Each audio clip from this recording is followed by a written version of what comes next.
Pour ne rien manquer, abonnez-vous maintenant. Il est 7h13. Derrière les opposants de Sainte-Soline ce week-end, il y a cette organisation Les Soulèvements de la Terre, déjà menacée d'ailleurs de dissolution en raison de ces actions violentes. Il y a quelques mois, on en avait parlé. Alors, qui sont-ils et comment sont-ils financés? Nous sommes avec Erwan Seznec, journaliste au Point. Rebonjour à Erwan Seznec. Vous avez enquêté sur ce mouvement. Qui sont alors les Soulèvements de la Terre? Oui, on a enquêté avec ma collègue Géraldine Wassner et Alexis Normande. Ce sont tout simplement les zadistes de Notre-Dame-des-Landes. Le siège de l'association lui-même est basé à Notre-Dame-des-Landes, dans un petit hameau qui s'appelle le Limambou. Donc là-dessus, il n'y a absolument aucun doute. C'est même le même numéro de téléphone que j'avais en mémoire dans mon téléphone, puisque j'avais travaillé sur Notre-Dame-des-Landes. Oui, c'est ça. Et alors, comment sont-ils financés pour être aussi bien organisés? Parce que on l'a vu quand même, ils sont assez structurés, hein. Ah oui, ils sont bien financés.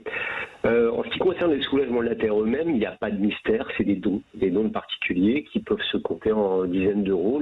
Ça peut être quelqu'un qui n'a pas beaucoup de sous, qui pense vraiment aider des protecteurs de l'environnement. Il y a aussi des dons plus importants, apparemment en milliers d'euros. Mais autour des soulèvements de la Terre, vous avez aussi des gens qui sont financés par vous et moi, c'est-à-dire des syndicats comme la Confédération paysanne ou des associations comme ATTAC, qui bénéficient de soutien de collectivités territoriales. Là-dessus, il n'y a aucun doute non plus. Oui. Est-ce qu'ils sont nombreux, les soulèvements de la Terre, et comment sont-ils organisés et structurés? Bon, il y a un petit noyau qui ne doit pas être très très nombreux, on doit parler de dizaines d'individus, pas plus. Tout autour, vous avez une centaine, une deuxième enveloppe, si on peut dire, qui là se chiffre en centaines de personnes actifs. En général, c'est des jeunes, des étudiants, et tout autour, ensuite, vous avez ceux qui viennent juste aux manifs, qui se comptent en milliers, on l'a vu à Sainte-Soline. Oui. Mais le noyau lui-même, ils sont très très peu nombreux, et c'est pas du tout des spécialistes des questions d'irrigation. Oui.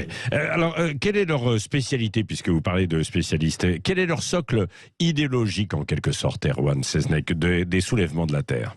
Lénine, c'est Lénine, là-dessus, il n'y a aucun doute, il suffit de lire ce qu'ils publient.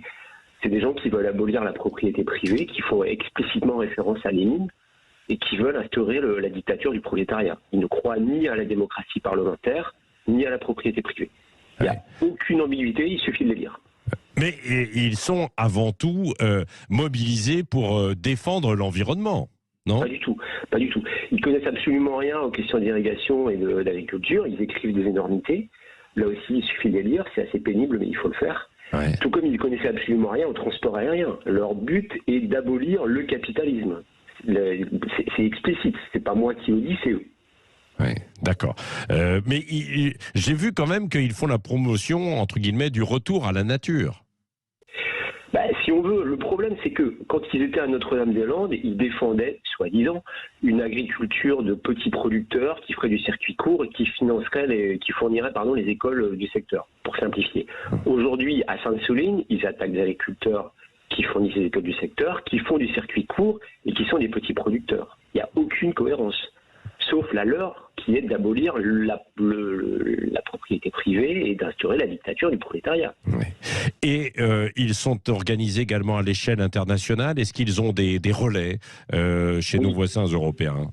Oui, alors il n'y a pas de grand complot, il ne faut pas imaginer la main de Moscou derrière tout ça, mais ils ont des soutiens à l'international, principalement en Allemagne et en Italie pour des raisons historiques. C'est-à-dire qu'ils sont liés avec des gens qui menaient des luttes un peu comparables dans leur pays, particulièrement en Italie.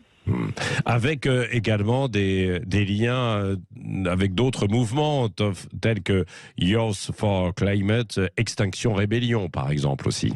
Tout à fait. Alors le problème c'est qu'Extinction Rebellion au départ est non violent et je crois qu'un certain nombre c'est pas que je crois, je suis sûr qu'un certain nombre de gens qui soutenaient jusqu'à présent les soulèvements de la Terre sont en train de se rendre compte qu'ils se sont laissés embarquer dans quelque chose qui les dépasse. C'est valable pour la Confédération paysanne, c'est valable pour Youth for Climate et c'est valable dans une certaine mesure pour Extinction Rebellion, qui est quand même au départ un mouvement authentiquement non violent, ce qui n'est pas du tout le cas des soulèvements de la Terre. Oui, France Nature Environnement, je crois aussi, c'est désolidariser de leur engagement qui leur semble excessif. Merci. Bien tard, je le souligne quand même. Oui. Il y a une myopie qui est inexcusable et c'est un myope qui vous le dit. Oui. Merci. Nous avons un petit problème, effectivement. Merci, Erwan Seznec, d'avoir répondu à ces questions autour donc, du financement et puis de l'organisation des soulèvements de la Terre. Il est 7h18. 7h, 9h, le Grand Matin Sud Radio.